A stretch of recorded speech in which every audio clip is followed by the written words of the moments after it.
펩 과르디올라 감독의 팀은 연속 패배로 어려움에 빠져 있습니다. 하지만 걱정할 필요는 없습니다. 중요한 선수들이 돌아오면 곧 회복할 것입니다. 맨체스터 시티는 보통 점수를 잃지 않습니다. 프리미어리그에서 연속 2번 패배하는 일은 말할 것도 없습니다. 사실 펩 과르디올라 감독의 팀이 리그에서 연속 패배한 증거를 찾으려면 2018년 12월로 돌아가야 합니다. 그래서 10월 8일 아스날에게 1에서 0으로 패한 후 맨체스터 시티 주변에 약간의 우울함이 있었던 것은 이해할 수 있습니다. 우승 경쟁 상대에게 패하는 것은 매우 슬픈 일이고 특히 86분의 득점을 허용한 것은 더욱 그렇습니다. 맨체스터 시티는 이제 패배를 당했고 맨체스터 시티 제국이 무너질까요? 최근의 역사는 펩 과르디올라 감독이 항상 계획이 있고 걱정할 때가 아니라는 것을 보여줍니다. 맨체스터 시티는 완벽한 팀이 아니면 그렇게 된 적도 없습니다.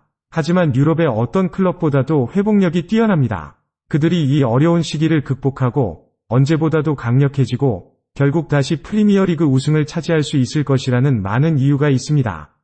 우리는 로드리가 맨체스터 시티에게 얼마나 중요한지 알고 있었지만 우리는 로드리가 클럽의 승패에 미치는 영향의 정도를 아직 제대로 인식하지 못했습니다.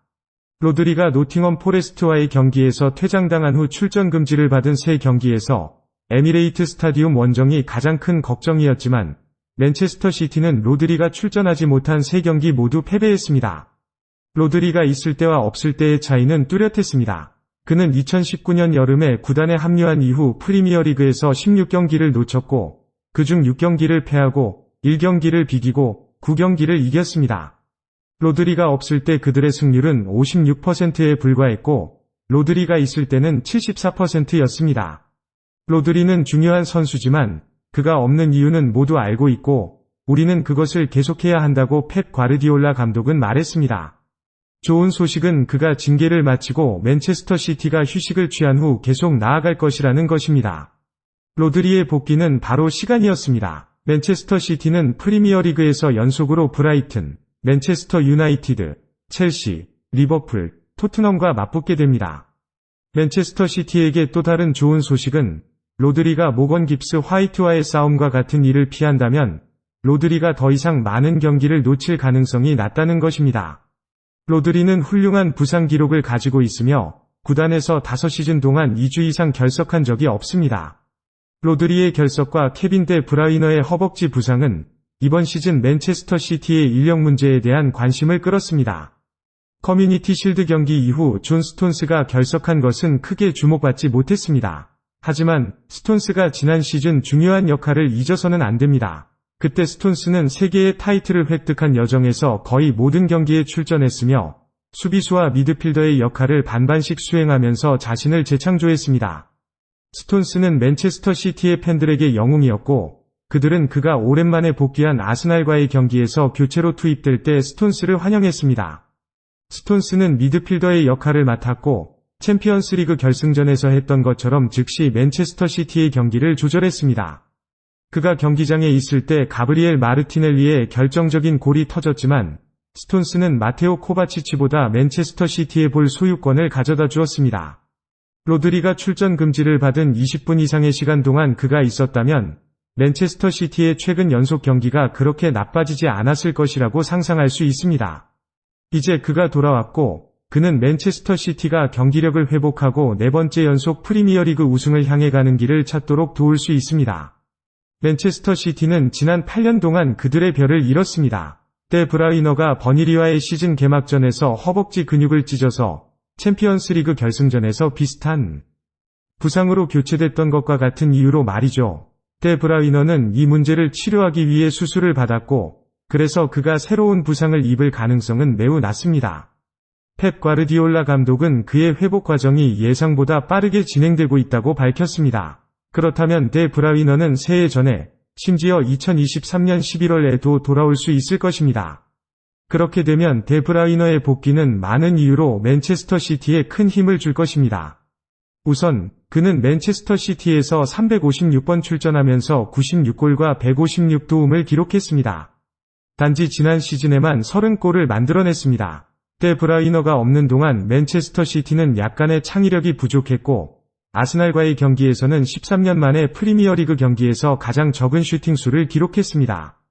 데브라이너의 복귀로 가장 크게 혜택을 받을 사람은 바로 에를링 할란드입니다. 그는 자신의 가장 믿음직한 파트너가 없어서 심각하게 약화되었습니다. 데브라이너는 지난 시즌 할란드의 52골 중 13골을 만들어 주었고 최근에는 매우 어려움을 겪고 있습니다. 할란드는 최근 3경기에서 득점하지 못했고 최근 2번의 프리미어리그 경기에서는 총 1번의 슈팅만 기록했습니다. 아스날과의 경기에서는 득점 확률이 0이었습니다. 맨체스터 시티가 리그에서 연속 2번 패한 것은 2018년 12월에 있었습니다. 그때 그들은 홈에서 크리스탈 팰리스에게 패하고 이어서 레스터에게도 졌습니다.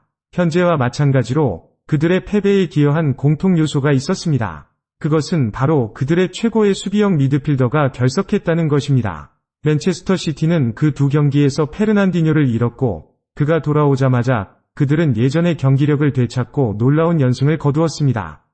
다음 19경기 중 18경기를 이기고 리버풀을 제치고 우승을 차지한 마지막 14경기를 포함해서 말이죠. 이제 로드리, 데브라이너, 스톤스가 돌아온 상태에서 맨체스터 시티는 이번 시즌에 변화를 가져올 것이고 토트넘과 아스날과 같은 선두주자들을 멀리 떨어뜨릴 것입니다. 첫 번째 우승을 차지한 2017에서 2018 시즌을 제외하고 맨체스터 시티는 항상 안정적인 경기력을 찾기까지 시간이 걸렸습니다. 이제 그들은 자신들의 스타일로 돌아와서 곤란에 처했습니다. 하지만 역사는 맨체스터 시티가 시즌 후반부에 진짜로 빛나고 보통 크리스마스 즈음에 정점에 도달한다는 것을 보여줍니다.